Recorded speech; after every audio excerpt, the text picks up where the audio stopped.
Welcome back to the Sort of Truth podcast, the alcohol-fueled, chapter-by-chapter reread of the Sort of Truth series with an empty grave of craft brew on the side.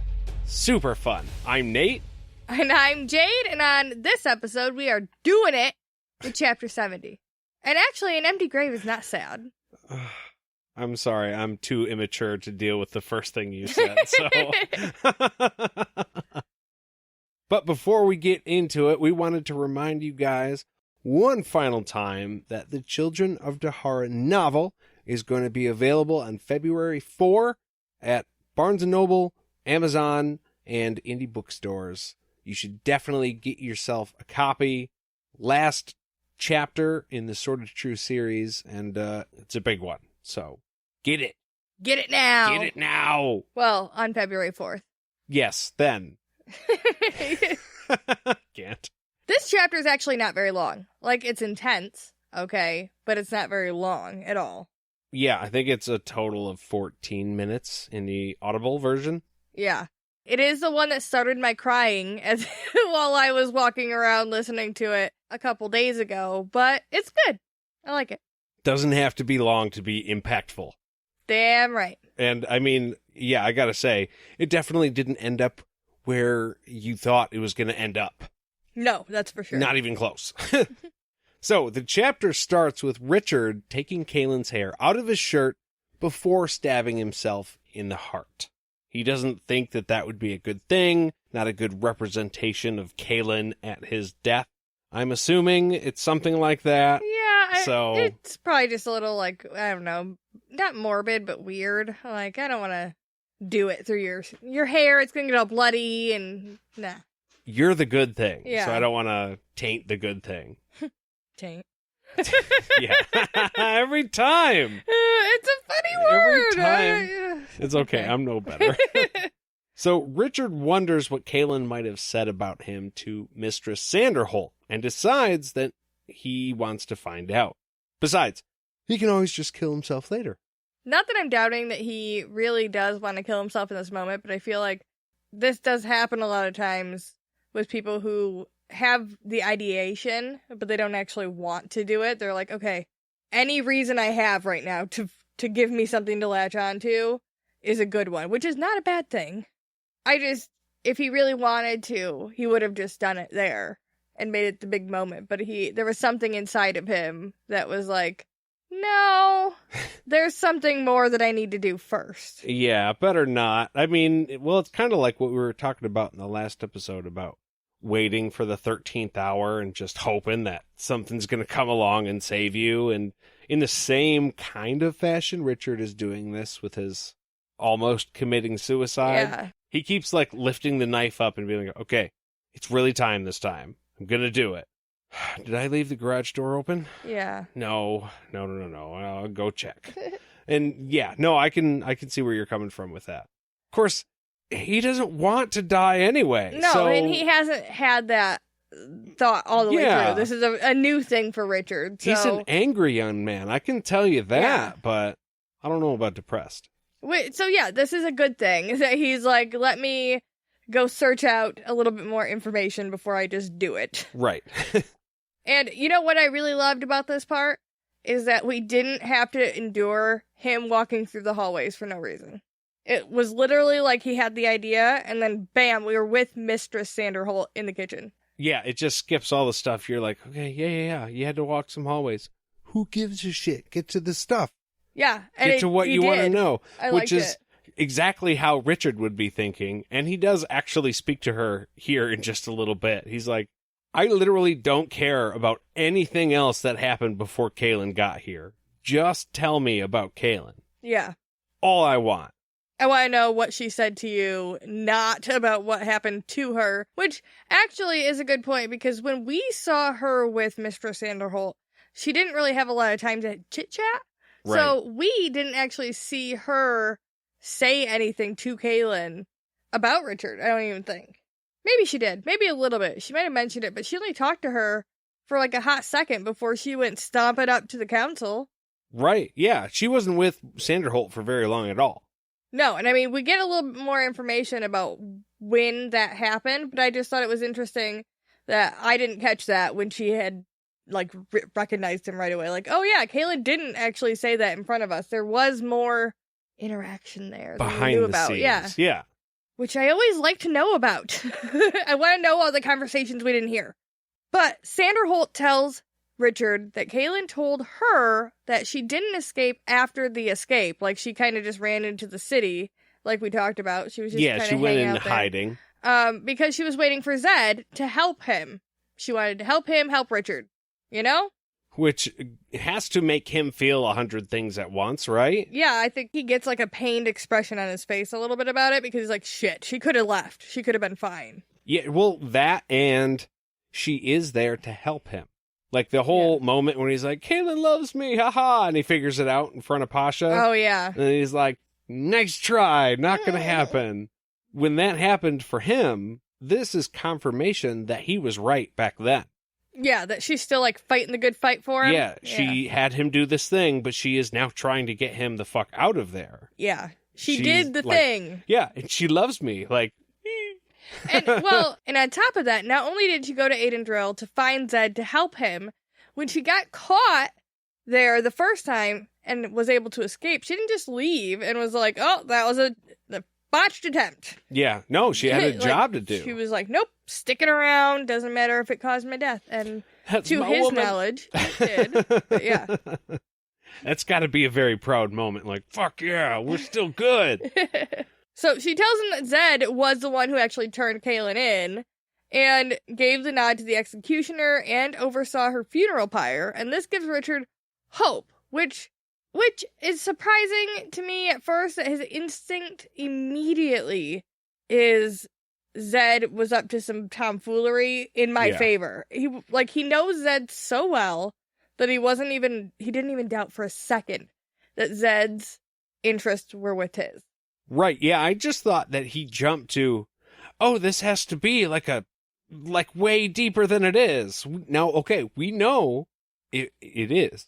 Kaylin is actually alive, right? She has escaped. She's with Zed. She might be a little sore from getting the shit kicked out of her, but other than that, she's okay. Yes.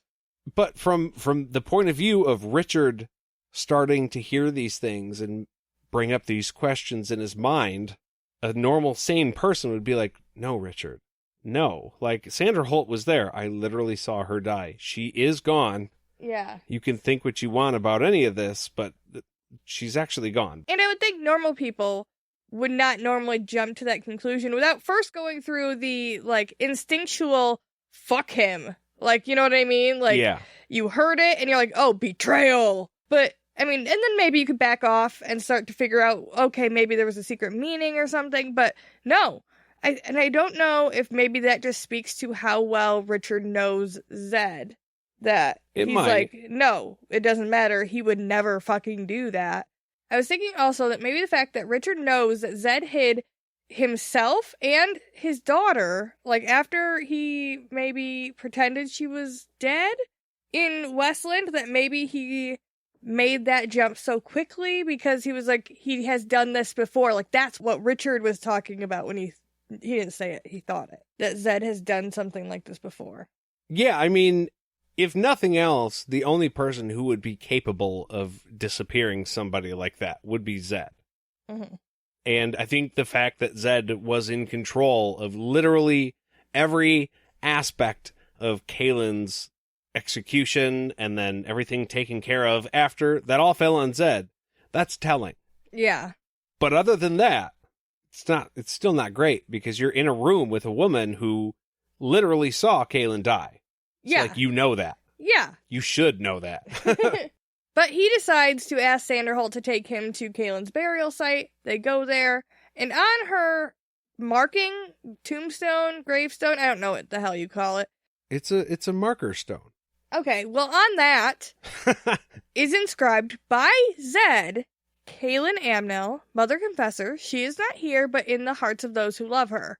And I just want to say that this actually does point to his theory a lot, because why would somebody who's so angry at her for treason and had her beheaded write such a nice message?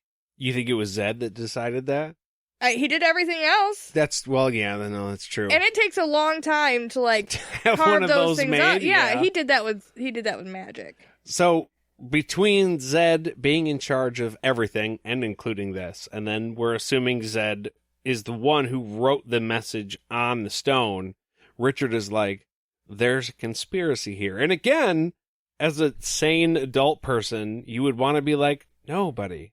No. You just need to accept the truth. Yeah, stop trying to go down this rabbit hole. You're gonna be disappointed. This is part of the grieving process that you're in right now. It was just very weird because, like, we also do know it is. Yeah. And Kaylin is alive, and it was weird to read, especially again because I was aware of both of those positions.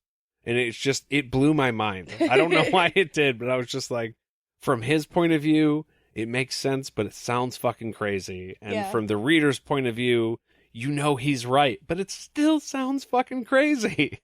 Well, I think that happens with a lot of things for Richard. Like, he was like, I'm leaving the pop. And I'm going to go walk with my wife from that tribe, and I'm going to just point my sword at the sky, and I'm going to break that fucking barrier and stroll on home. Yeah, that's fucking crazy, but he did it. But then he does it, so...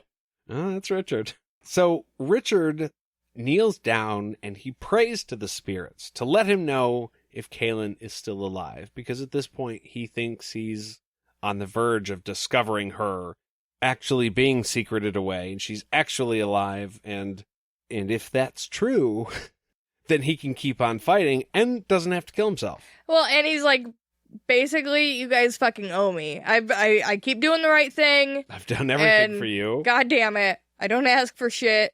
Just let me know if she's alive. And I feel like this works for Richard. I don't think it would work for anybody else, but it works for Richard. Well, I like how him and Kaylin both are just like, you know what? Fuck the spirits. They don't help us at all. Forget them. I'm not fighting for them anymore. And then here we are with Richard at the end of this book, like, all right, guys. I am literally at the end of my rope. So we're gonna throw a Hail Mary. We're gonna see what happens.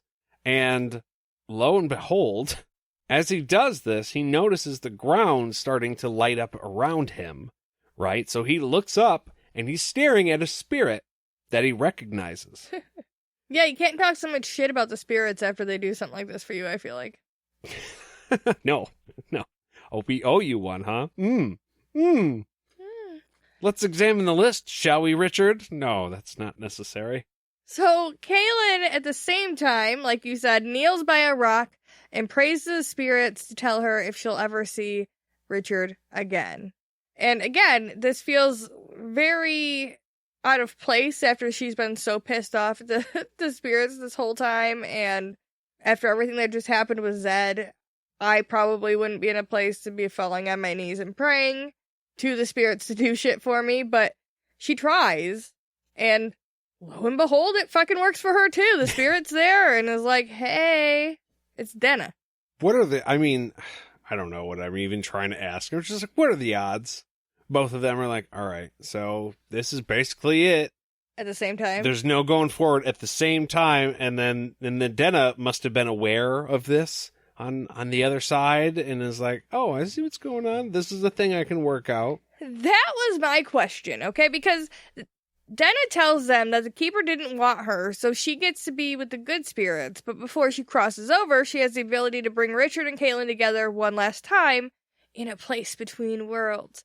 So, has she been chilling here for like 2 or 3 months? Just like eventually these two motherfuckers are going to pray at the same time and I'm going to help them out.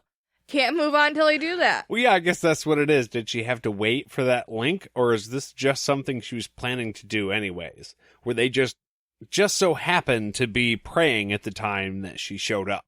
I don't know. That was my question too. Yeah. Because the whole thing with the Keeper happened literally months ago. We don't really know exactly how long, but however long Richard's been at the pop, so her spirit's just been fucking floating somewhere, apparently, just waiting for this moment.